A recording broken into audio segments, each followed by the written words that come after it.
Welcome back to the Sidetrack Railroad, and thanks for joining me for designing a universal frame for 7.5-inch rolling stock.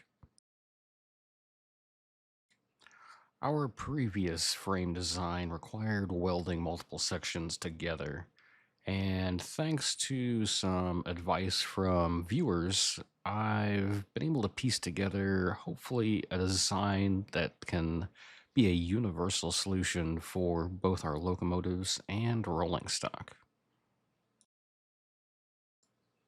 Of course, we're going to need both a 24-inch and a 48-inch design for the small and large locomotives we've been talking about. But just how long can we then extend that and still use the same pieces? We're going to start off with a new spine. This will use 1x2 rectangular steel tubing. We're also going to counterbore all the holes so that we can get a socket into the backside of these. And in this spine, we're going to need holes for our couplers, for our trucks, for the cross members to mount on. Next up are the bolster supports. And these will basically keep our car from rocking too far in either direction. Next up, we have our truck supports. These are the main cross members that our trucks are going to be mounted to. And these are going to have our center hole where we can mount some kind of a pin to attach our trucks. And then we have our smaller cross members. We'll use these to support the car between the two truck supports. Next, we have a new side skirt. This is spec'd out of 2x2 angle steel. And this will connect to all of our cross members and truck supports and the front and rear skirts. And then we have the front skirt that's going to finish things off. This is going to be 1-inch angle steel, and combined with the side skirt will give us a bit more protection from the ground. And if we put all of that together, it starts to look something like this.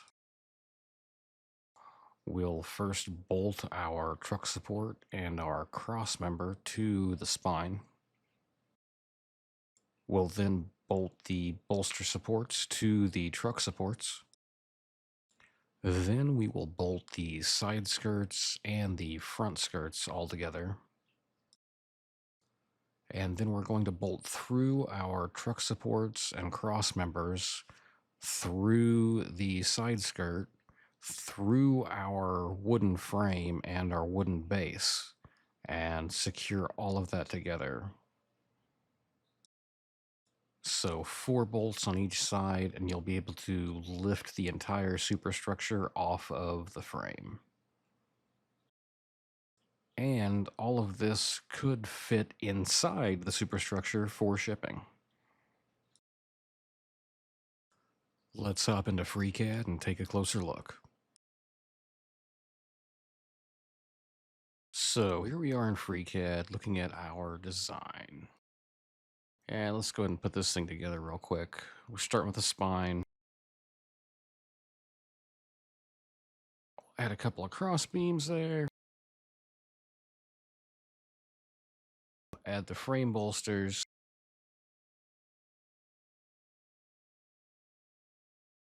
Some bolster supports.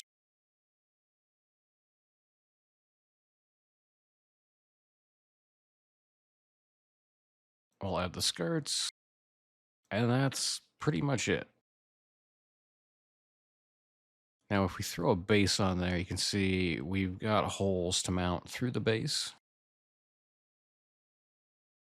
And let's add some truck spacers here. Some big ass washers. And we have a pretty good frame there, I think. Now, let's check out that with some trucks. The trucks we designed last time. And we have an okay looking flat car, I think. I think this is looking pretty good. Now, let's see what this looks like in isometric view first off, but with our electronics. Now, you can see our batteries take up a lot of space. You got a motor controller here, charger, brake system. That stuff isn't that important right now. Let's check out the body on this. So this is where we'll bolt through the frame, through the base, through the skirt, through the other frame. And all of that will be secured with these 4 bolts on each side. And then if we throw our body back on there, we have a finished product.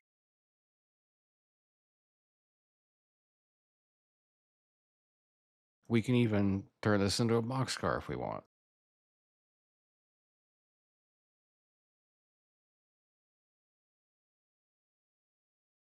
Or take it back to a flat car.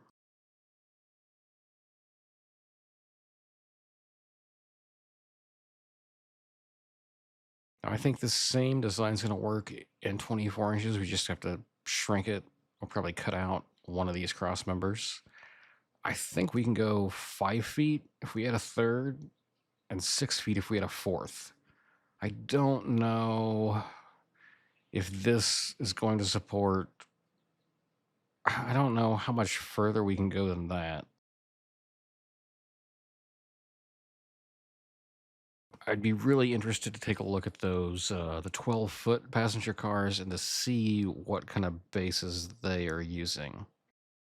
But based on just some other rolling stock, some assembly videos I've seen of some of the more expensive stuff, it's done in a similar way. So I think we're on the right track here.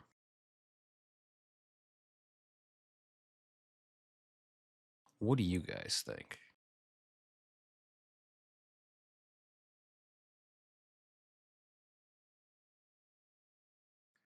Okay, now if we price this out just based on a quick Amazon search, and I know that's a horrible place to order this stuff, but it gives us a baseline.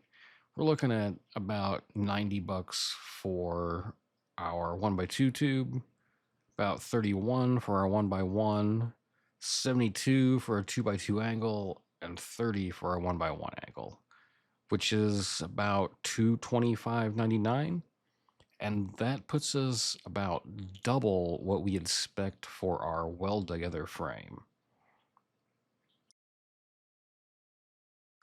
But at the same time, that is fully bolt together now. We don't need to weld anything on this entire locomotive. And it can be broken down to be shipped a lot easier than our big welded frame. So that may be a plus. So I think we've managed to come up with something that's simple, that's bolt together, and can be applied to both locomotives and any of our 4-foot rolling stock. At the same time, the same design could be applied to our 24-inch locomotive as well as a larger 60 or 72-inch designs. And this may be more expensive than the previous weld together design, but I think the changes are worth it. What do you guys think? Is this a viable universal frame that could be used for both rider cars, freight cars, and our smaller locomotives? Let me know what you think down in the comments. Thanks for joining me for designing a universal frame for 7.5-inch rolling stock, and I'll see you next time.